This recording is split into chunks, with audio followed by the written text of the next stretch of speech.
Hey guys, Tbull here.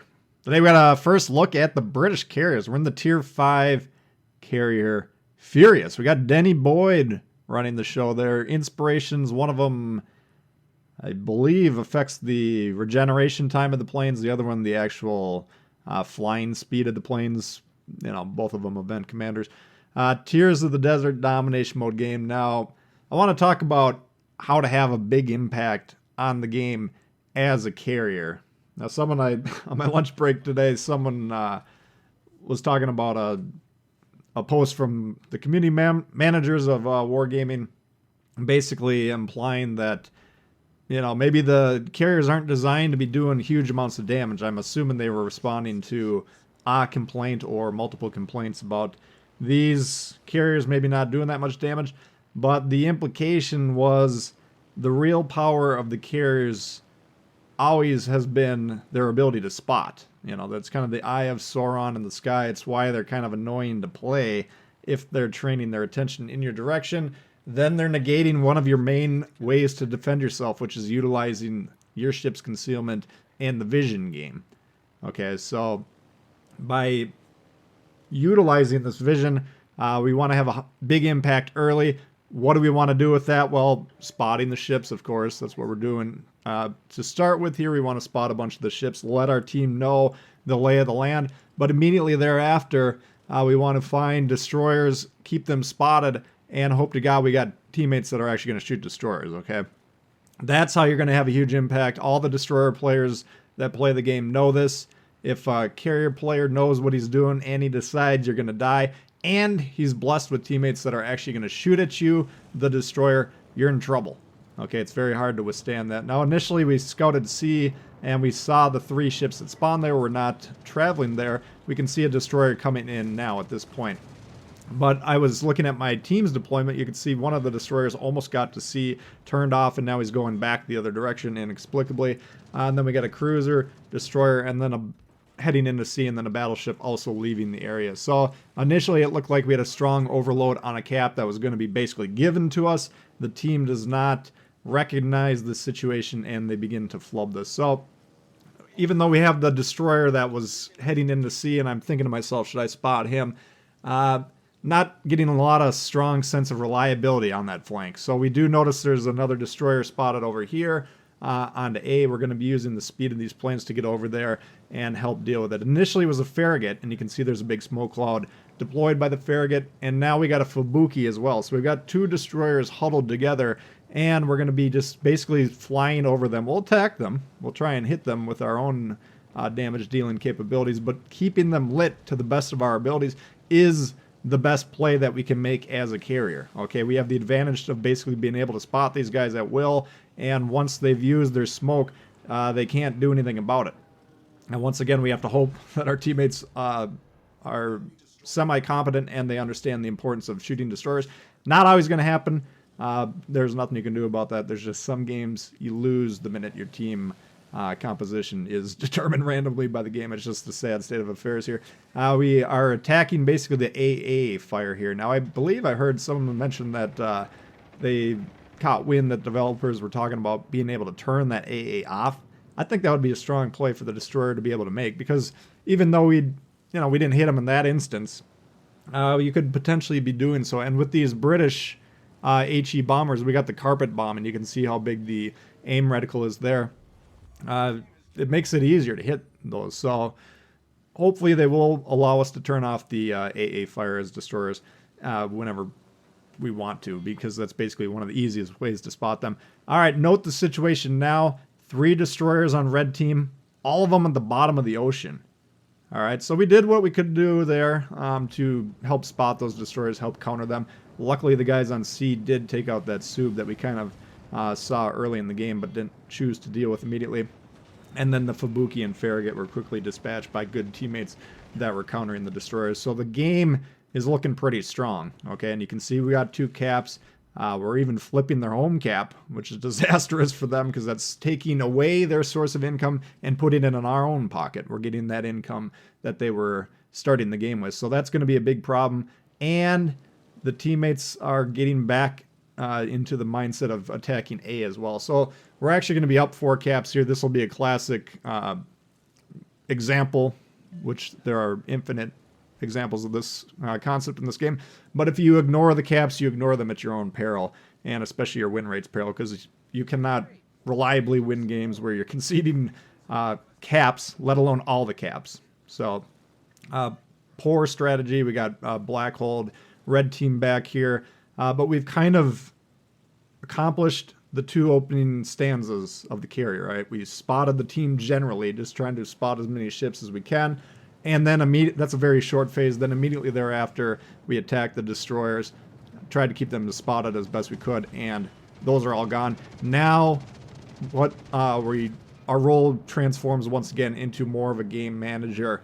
We need to be keeping an eye on the map as a whole, keeping an eye on the situation, seeing who needs support where, and seeing where our presence can have the biggest impact on the game. So basically, why we're over here is we're saying to ourselves, okay, these guys, the easiest cap they can get basically is C because it's unprotected here. Currently, we're sailing towards them, which our aircraft carrier positioning is going to be extremely important throughout the remainder of this game here. A little bit late to realize just how big of a threat these are. Now, they're not going to spot our ship, but if the carrier somehow catches a whiff of where we are, spots us for the team, then those guys will have shots at us. So we should be turning around immediately. We do that there. But getting back to my point, what are we doing in terms of game management? Well, now we're trying to protect C. We're also doing it somewhat selfishly just because these ships also do represent the biggest threat to us, like we just enumerated. So that's why we're trying to head these guys off here. Leading the charge, the Brittany. You can see the nice tight spread on these torpedoes. That's the narrowest spread you're going to get out of all the torpedoes that we've seen so far in terms of aircraft carriers, making the shots quite accurate, out of these torpedo bombers. Now, they're not hitting super hard, at least not yet at the tier 5, but good reliable damage, and you can potentially get a flood. Anytime you get a flood that sticks, well, that's going to be a major problem for the opponents. Okay, so maybe we would want to criticize this selection just a little bit and say, go for that Gorky. He's the weakest ship in terms of durability at this point in time of the game. Maybe help get him off, because you can see we're actually down a ship now, despite being up 3 ships to 0 at the beginning of the game. But, I'm still trying to protect this cap, basically, and protect myself. So, and tack on that the fact that the Gorky is kind of surrounded by 2 other battleships, so the AA coverage will be better in that situation. So we've turned around here now, and we're basically at the terminal point of where we told the ship to go. And if you don't know how to auto direct your ship, you pull up the big map, you select using your left thumb which grid on the map you want it to go to, and then hit a X or whatever the button is on Xbox. That will direct them to your ship to go basically in the middle of that grid. There's no other way to really be more precise about where you want it to go than that, but something you need to be aware of as the carrier player. A lot of people are always asking me, so I thought I'd point that out here. And HE bombers, he's doing a fairly good job of dodging these in terms of turning sideways when you're with the bombers, and you want to angle towards the torpedo bombers whenever those are present. So just like the normal HE bombers or even the AP bombers of the Germans, you want to line up basically with the ship pointed directly at you or away from you when you're striking them with those to get maximum efficiency. But notice when we're launching these HE bombs, they're it's a wide circle, so it's relatively easy to hit. You're going to have to get a little bit of practice with these bombs because they fall just a little bit slower than you might expect. So you just lead the target just a smidge further than you would think when you're getting the hang of these, and you'll have quite a bit of success. A lot of fire starting chances. We're not going to get as many fires this game as I have been getting in the games that I've been playing the Furious. It kind of feels like a British battleship in that regards, that the one, if you're choosing to use the HE shells as the battleship player. Continue to attack the Brittany here. He was briefly concealed behind that defend or whatever it said above the cap there. So I was having a hard time. I wanted to catch him broadside, but because we had to delay the strike, he was able to angle a little bit towards us, but once again, nice tight spread on that. Get a couple torps there. No floods, unfortunately. But I want to punish him. The further he gets away from the rest of his fleet and the further north he goes, the more isolated he becomes. And you can see the Brittany's not having a lot of luck shooting down these planes. Once in a while, they'll shoot one down here and there. But overall, we're able to get a lot of strikes in here. Now, take a look at the map here. This is an important play that's coming up. The torpedo bomber, aka the carrier of the red team, is now starting to sniff around over here. Perhaps the Brittany's been pinging on the map saying, I need help or whatever. But now that these torpedo bombers are coming towards us, this is the danger. Because once again, if that carrier spots us, the Brittany should be within range to shoot us. And we cannot die here. We're trying to win on score.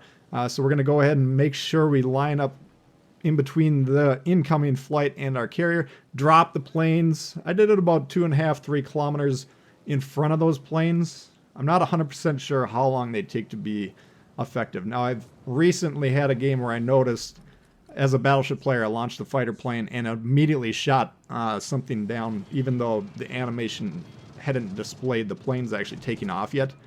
So, in that case, unless I was misreading the situation, it appeared to me that the consumable was active immediately. Okay, and if anyone knows definitively one way or another on that, let us know in the comments. But as a practice so far, I've just been trying to anticipate where the planes are coming towards me, drop it just a little bit in front of them, you know, just to let the planes fully activate, and then you'll see whenever that guy crosses through the fighter planes, we're going to be shooting down 3, 4, 5, 6 planes. So the fighter planes are very effective, and you want to be using them as the carrier player to protect yourself and protect your teammates. If you see the enemy carrier player flying around in your area, go ahead and make sure you're dropping those planes. You should have roughly 6 or 8 charges. I can't remember what you start with, but you got basically unlimited planes throughout the game, and use them liberally. Anytime you think you might have a shot to get those planes shot down, drop it. Doesn't cost you anything, and it's going to wreck the enemy carrier's players' ability to do what they're trying to do. Now I'm trying to get on the side of this Brittany here, and you can see he's turning in towards me. This is what I was talking about when I said earlier. Thought he was doing a pretty good job responding to the planes as best he could anyways. But I'm trying to pull him off here by coming all the way on this angle here. The torpedo bombers were the perfect play for this, because now if he wants to dodge, he should be turning kind of away from going north, which is what we're trying to prevent him to do.